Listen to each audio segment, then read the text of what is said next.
नमस्कार, मैं हूं डॉक्टर आरती दवे लालचंदानी। आज आपको मैं हृदय रोग से संबंधित बहुत अच्छी आवश्यक बात बताऊंगी कि आप हार्ट अटैक के बाद भी अपनी क्वालिटी ऑफ लाइफ, अपना रूटीन, अपना डिसिप्लिन, अपना हैप्पीनेस लेवल सब मेंटेन कर सकते हैं। हार्ट अटैक के बाद परेशान होने की ज़रूरत नहीं है। लाइफस्टाइल कॉम्प्रोमाइज़ नहीं होगी, आपके कोई खुशी नहीं कॉम्प्रोमाइज़ होगी, आप सब कुछ कर सकते हैं।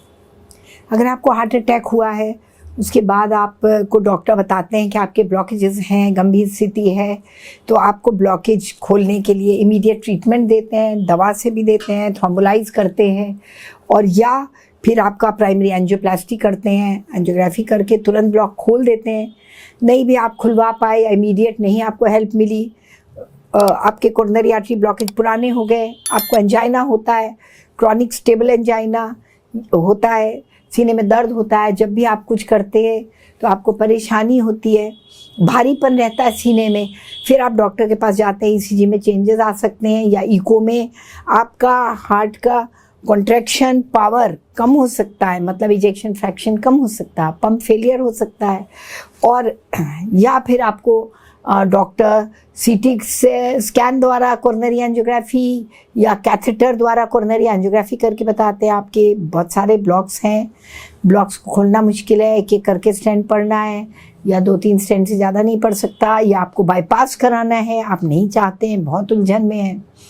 बाईपास की भी स्थिति नहीं है, या तो क्रिएटिनिन आपका हाई है, सीरम क्रिएटिनिन हाई है, उस वजह से कराने में दिक्कत है, पैसों की दिक्कत है, आप घबराते हैं, डरते हैं और फेस नहीं कर पाते, या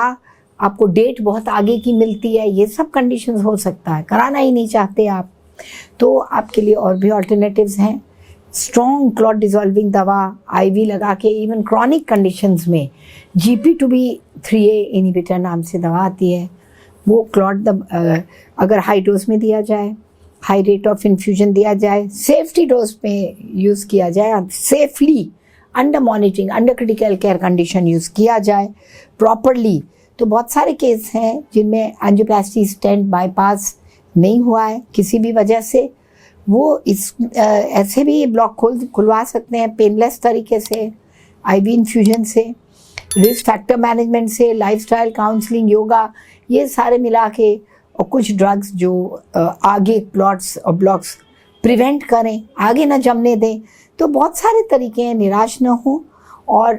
अगर आपने स्टेंट, बलून, एंजियोप्लास्टी करा लिया है तो भी आप एक फ्रीली लाइफ जी सकते हैं। बाईपास के बाद भी आपकी काफ़ी नॉर्मल लाइफ हो सकती है, और आप किसी भी तरह का रेस्ट्रिक्शन ना महसूस करें, कुछ प्रिकॉशन लें, जैसे स्ट्रेस फ्री रहें। स्ट्रेस फ्री रहने के लिए आपको थोड़ा स्पिरिचुअल इंक्लिनेशन होना चाहिए, स्पिरिचुअल रीडिंग करें, स्पिरिचुअल प्रैक्टिसेस करें, तो ज़रूर स्ट्रेस फ्री रहेंगे। और लाइफस्टाइल काउंसलिंग वगैरह से भी आप अपनी ज़िंदगी बदल सकते हैं, नॉर्मल हेल्दी लाइफ लीड कर सकते हैं।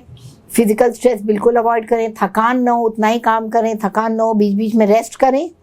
और इसके अलावा आप वजन कभी ना उठाएं, वेट उठाने से भी सडन हार्ट अटैक हो सकता है। अपनी दवाइयाँ ना भूलें, जो ज़रूरी दवाई हैं, रिस्क फैक्टर्स, खास करके रिस्क फैक्टर्स हो तो अपना कोलेस्ट्रॉल कम रखना होगा, एंटी क्लॉटिंग ड्रग्स लेने हैं, बहुत तरह के होते हैं, क्लोपिडेग्रेल, एस्प्रिन, प्रेसुग्रेल और टिकाग्लेरॉल, बहुत तरह के होते हैं, ये सब लेना होगा जो भी डॉक्टर ने प्रिस्क्राइब किया है। इसके अलावा अगर थायराइड डिजीज़ है, हाइपरटेंशन है, डायबिटीज़ है, अनीमिया है, कोई लंग फंक्शन डिस्टर्ब्ड है, कोई लंग कंडीशन की वजह से कॉम्प्रोमाइज़ है आपका ऑक्सीजन लेवल, रेस्पिरेशन, तो ये बहुत सारी इंडाइजेशन है, इस तरह की चीज़ें, या किडनी फेलियर है, GFR कम है, तो आपको बहुत सारे प्रिकॉशन और भी लेने पड़ेंगे, रिस्क फैक्टर भी मैनेज करना पड़ेगा, और आप एक अच्छी हेल्दी लाइफ हार्ट अटैक के बाद भी जी सकते हैं। कोई रेस्ट्रिक्शन नहीं रहेगा, खाने पीने में वेजिटेरियन डाइट लीजिए, कोई भी रेस्ट्रिक्शन नहीं, लाइफस्टाइल में नहीं, कोई हैबिट्स में नहीं, और कोई एक्टिविटी में नहीं, आप हर तरह से एक normal, contented, satisfying, happy life जी सकते हैं। नमस्कार।